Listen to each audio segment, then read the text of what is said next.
pagi. Sebelumnya saya berterima kasih kepada dosen pengajar Ibu Wati dan yang saya sayangi teman-teman semua. Perkenalkan, nama saya Anissa Putri Nursentori dan di sini saya akan sebagai moderator untuk memandu presentasi pada pagi hari ini. Di sini saya bersama rekan saya Isdalia, saya Melani, dan saya Adeni. Oke, tanpa berlama-lama, langsung aja kita masuk pada materi.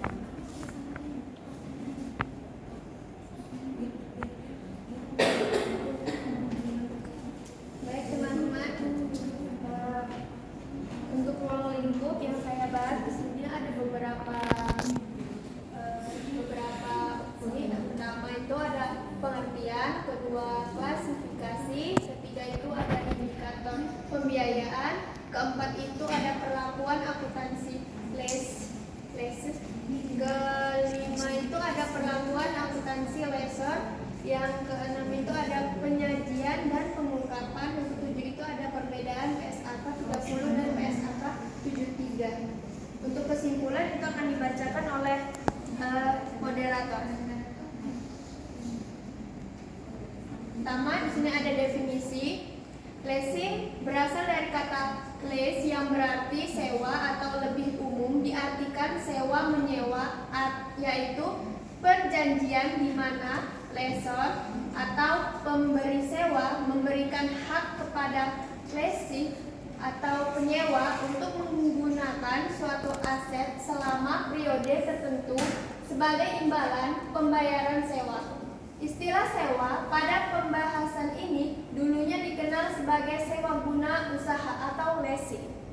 Selanjutnya ada klasifikasi. Menurut PSAK 30, sewa diklasifikasikan menjadi dua. Yang pertama itu sewa pembiayaan atau finance leases. Kedua itu sewa operasi atau operating leases.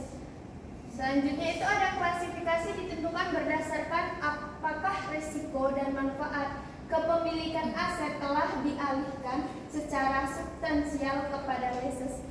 Selanjutnya indikator sewa pembiayaan akan dibahas oleh rekan saya, Miranti. Baik, di sini saya akan mempresentasikan tentang indikator sewa pembiayaan. Untuk indikator sewa pembiayaan, suatu sewa dikategorikan sebagai sewa pembiayaan. Yang pertama, yaitu kepemilikan aset berpindah di akhir masa sewa. Nah, ketika masa sewa tersebut telah di akhir masa sewanya akan dipindahkan kepada yang menyewa. Yang kedua, terdapat opsi pembelian dengan harga murah. Nah, karena memberikan sewa dengan di akhir sewa itu akan beralih ke kepemilikan, maka terdapat opsi pembelian dengan harga yang lebih murah. Yang ketiga, masa sewa mencakup sebagian besar umur ekonomis aset. Yang keempat, nilai kini pembayaran sewa mendekati nilai wajar aset. Yang terakhir, ada aset bersifat khusus. Selanjutnya, perlakuan akuntansi sewa pembiayaan atau finance lease. Lessee atau penyewa harus yang pertama mengakui aset sewa dan kewajiban sewa sebesar nilai kini pembayaran sewa. Yang kedua, mengalokasikan pembayaran antara beban bunga dan juga pelunasan pokok. Yang ketiga, menggunakan metode suku bunga yang efektif. Keempat, menyusutkan aset sesuai kebijakan penyusutan. Di bagian lessor atau pemberi sewanya harus yang pertama menghentikan pengakuan aset. Jadi ketika aset sudah beralih ke kepemilikan, bagi pemberi sewa harus menghentikan pengakuan aset tersebut. Yang kedua, mengakui piutang sewa sebesar investasi neto.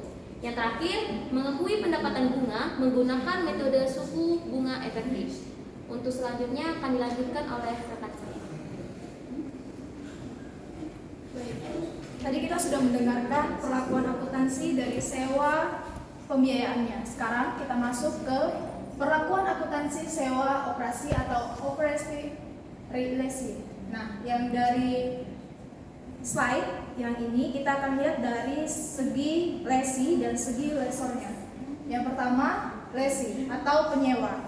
Nah, adapun perlakuan akuntansi sewa operasi dari lesi ini, yang pertama, tidak mengakui aset dan liabilitas atau utang. Yang kedua, pembayaran sewa diakui sebagai beban secara garis lurus selama masa sewa. Selanjutnya, dari perlakuan akuntansi di bagian lesor atau pemberi sewa. Pada bagian lesor, aset tetap dicatat dalam neraca lesor.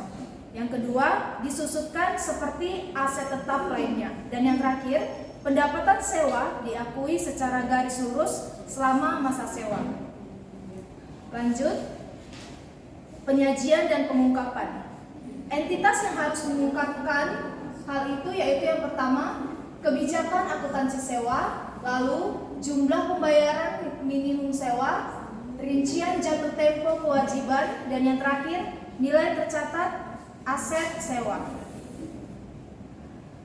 Adapun perbedaan PSAK 30 dan PSAK 73 yaitu yang pertama dari aspek penyewa atau lesi, yaitu PSAK 30 menyampaikan bahwa sewa diklarifikasikan menjadi sewa operasi atau sewa pembiayaan. Sedangkan PSAK 73 menyatakan bahwa semua sewa dicatat sebagai satu model tunggal atau pembiayaan kecuali pengecualian tertentu.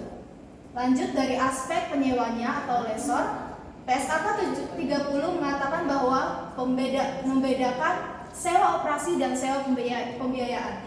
Sedangkan pada PSAK 73 menyatakan aspek pesewa atau lesor tidak ada perubahan signifikan, tetap membedakan keduanya, membedakan antara sewa operasi dan sewa pembiayaan. Lanjut pada aspek pencatatan aset, yaitu PSAK 30 menyatakan tidak semua sewa dicatat di neraca, di mana sewa operasi off balance sheet. Lalu pada PSAK 73 menyatakan bahwa sewa wajib dicatat di neraca sebagai aset hak guna dan liabilitas sewa.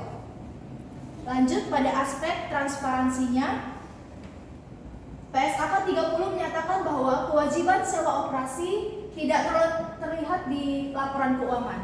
Pada PSAK 73, seluruh kewajiban sewa terlihat jelas di laporan keuangan. Pembeda terakhir yaitu pada aspek dampak rasio keuangan.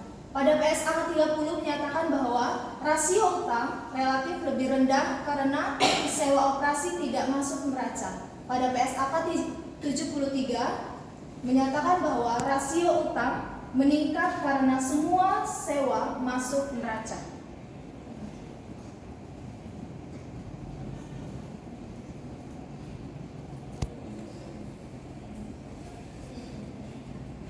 Baik, mungkin untuk materi pada lesson ini telah kami sampaikan. Selanjutnya kami kembalikan kepada moderator.